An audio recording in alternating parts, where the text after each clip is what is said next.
ही मिलेगी। और इसमें तो एक तो गिलोय का सबसे बढ़िया प्रयोग है कि कभी भी जो मौसमी बुखार आते हैं वो मौसमी बुखार नहीं आएंगे। अब आज के समय ना बहुत सारे लोग कहते हैं कि जैसे महिलाएं हैं, हम लोग आजकल दाल बहुत ज्यादा खाने लग गए है ना, दाल बहुत खाते हैं, हर घर में दाल बनती है। और आप देखो, जैसे मुझे अभी भी याद है, हमारी अम्मा जब दाल बनाती थी वो पीतल की उसमें बनाती थी, बर्तन में, और चूल्हे में दाल बनती थी, और हमारी अम्मा को 2 घंटे लगते थे दाल बनाने में, और आज दाल बन जाती है 15 मिनट में। ठीक। और दाल बनाने का उसमें नियम आप बल्कि आप लोग करते होंगे घरों में। तो दाल जब पीतल की उसमें बर्तन में उबाली जाती है तो आपने देखो झाग अलग कर लेते हैं, है ना, हमेशा झाग को अलग कर लिया जाता है। अब आज दाल बन रही है प्रेशर कुकर में, तो झाग भी सब उसी के अंदर है। ठीक। और भोजन हमेशा वो कहते हैं कि जो खुले में बने, खुले बर्तन में जो भोजन बनता है वो हमेशा शुद्ध रहेगा, उसमें कोई बीमारी नहीं आएगी। और कुकर में हमने लगाया ढक्कन, 4 मारी सीटी, तो सब कुछ है उसी के अंदर। तो हमेशा थोड़ा यह है कि जिन लोगों को सुबह सुबह जब उठते हैं हाथ पैरों में, बदन में बहुत ज्यादा दर्द रहता है, ये बिल्कुल पहाड़ों तक भी पहुंच गया। क्यों? क्योंकि हमारा खाना हो गया प्रेशर कुकर के ऊपर सारा। हम भात भी उसी से खा रहे हैं, दाल भी उसी का खा रहे हैं, जो बन रहा है प्रेशर कुकर में बन रहा है। अब इससे क्या है ना, जब हम बहुत ज्यादा इस तरह का भोजन करते हैं तो हमारे शरीर में यूरिक एसिड बढ़ जाता है, और जब हम रात को सोते हैं तो शरीर बिल्कुल आराम की स्थिति में रहता है। तो वो जो यूरिक एसिड है वो जगह जगह हमारे जो शरीर के जो गांठें हैं उन गांठों पर जाकर को यूरिक एसिड इकट्ठा होता है। अब होता है कि जब सुबह हम लोग उठते हैं तो हम अपना हाथ पैर चलाएंगे, अब वहां पे तो यूरिक एसिड जमा है सारा, तो उस समय दर्द होता है। फिर थोड़ी देर बाद हम धीरे धीरे जब चलना शुरू करते हैं तो आप देखना 1 घंटे के बाद वो दर्द गायब हो जाता है, लेकिन अगले दिन फिर दर्द शुरू होता है। तो हमेशा लिख के लेना है कि ये यूरिक एसिड का दर्द है। तो इसके लिए कौन सी दवाई? वही बता रहा हूँ, वही बता, पहले हमें बीमारी समझनी है। हम सोचते हैं पता नहीं हमें हो क्या गया है ना, कि पता नहीं से शरीर अकड़ रहा है, तो है कुछ नहीं, हमने अपना खान पान खराब कर दिया। हमारा खान पान खराब है, खान पान भी सही, हमने जो खाना बनाने का जो ढंग है उसको बदल दिया, क्योंकि हम हड्डी की जगह पर है ना बर्तन के आज हम कुकर का खाना खा रहे हैं। तो गिलोय इसकी रामबाण दवा है। तो यदि ऐसे आदमी जो है 15-20 दिन तक, 1 महीने तक सुबह शाम खुराक इतनी बताई है कि अपनी उंगली के बराबर, जिस आदमी की दवा देनी है उसी उंगली के बराबर गिलोय काटनी है, उसी गिलोय को काढ़ा बना करके लेना है। और यदि 1 महीने तक इसका लगातार प्रयोग कर लें तो आप देखिए, लिख के ले लीजिए आप, बिल्कुल कोई डॉक्टर के यहाँ नहीं जाना, कहीं कुछ नहीं जाना, ये यूरिक एसिड का दर्द फट से सही हो जाएगा।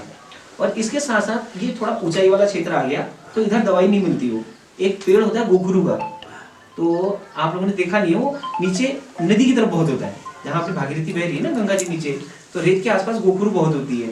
चलो यदि नहीं भी मिली ना तो बाजार में पंसारी की दुकान हर जगह होती है जो थोड़ा जड़ी बूटियां बेचते हैं। हाँ। तो वहाँ पर गोखरू मिल जाती है, उसमें कांटे होते हैं उसके फलों में, तो होता है उसको गोखरू, गौ मतलब होता है गाय, गाय के खुर में कोई कांटे होते हैं ना उसके फल में, तो गाय वाय जो नीचे नदियों के किनारे चढ़ती है उसके पैरों में चुभ जाते हैं गोखरू। तो क्या करना है, और यदि किसी को बहुत ज्यादा दर्द है, इससे भी काम नहीं हुआ, तो 1 चम्मच यानी कि 5 ग्राम गोखरू ले ली, और वही गिलोय ले ली, उसके साथ गिलोय को आपको गिलोय के साथ गोखरू मिला देना, और इसको देना सुबह शाम खाली पेट। यानी कि सुबह जब उठे अपना 1 गिलास गुनगुना पानी पिया अपना, ठीक है, संध्या वंध्या जो अपना करना है, लेटरिन बाथरूम गए, उस समय पेट खाली रहता है, और फट से उस समय आपका ये गोखरू वाला काढ़ा पी लिया। एक शाम को, क्योंकि दिन में हमारे 1-2 बजे हम लोग खाना खाते हैं, तो 5 बजे भी पेट हल्का रहता है, एक उस समय शाम को काढ़ा लेना है।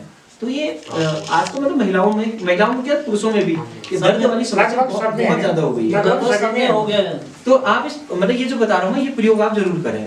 3-4 चीज और बताता हूँ। जब मौसम बहुत ज्यादा बदलता है, अभी आप देखो ना, पिछले 2 साल पहले आपने देखा सब लोग दिल्ली से अपना कारोबार छोड़ के सब पहाड़ों में, कोरोना इतना ज्यादा फैला था, तो आप देखिए पहाड़ के किसी भी व्यक्ति को कोरोना नहीं हुआ है ना।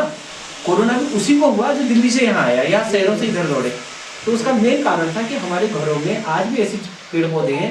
अब हम लोग घरों में जैसे मसाले भी खाते हैं, तो मसाले ऐसी थोड़ी बनने, उन मसालों का अपने आप में एक प्रयोग है।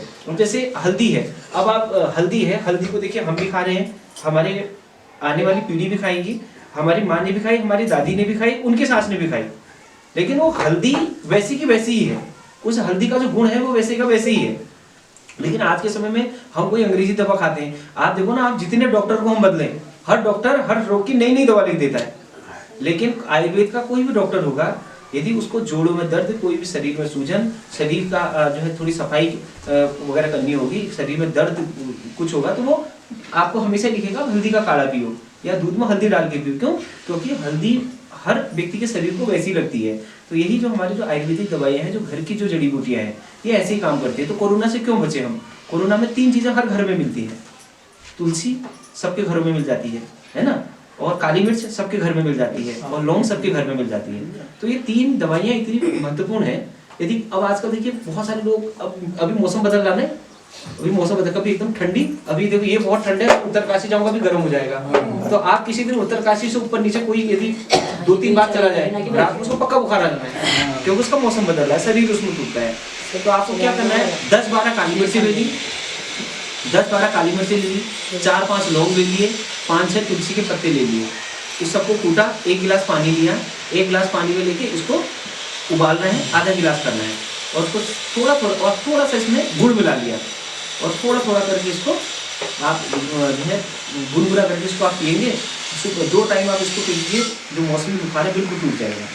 तो ऐसी जड़ी बूटियाँ हम लोग के यहाँ पे मिलती हैं, और भी हम ऊपर जाएँ और ऊपर चले, पहाड़ों में चलें, हम तो ऊपर, आप सोचिए कि पिछले बार हम लोग गंगोत्री से भी ऊपर गए थे, गोमुख से भी ऊपर गए थे हम लोग, लगभग 6000, तपोवन से भी ऊपर हम लोग पूजे आचार्य जी के साथ, लगभग आप सोचिए कि 1 हफ्ता 10 दिन तक हम लोग इतने बर्फ में थे, हम लोग बर्फ में रहे, बहुत सारी हम लोगों ने वहाँ पे चौखंबा वाला रास्ता, चौखंबा वाले रास्ते, सतोपंथ वाले रास्ते पे, जो ये आता है ना, ये रक्तवर्ण ग्लेशियर है जो ऊपर, वो रक्तवर्ण ग्लेशियर की ओर गए थे। तो बहुत सारी हमने के लिए निकलता है वो रास्ता, ऐसी जड़ी बूटियां हमने वहाँ पर देखी। तो ओवरऑल ये कि जैसे डॉक्टर साहब ने जो बताया, यही हम लोगों को बताते हुए आ रहे हैं। गाँव में जाने का मतलब ही यही है हम लोगों का। देखिए शहर में कोई नहीं सुनता, ठीक है, शहर की जिंदगी अपनी भागदौड़ भरी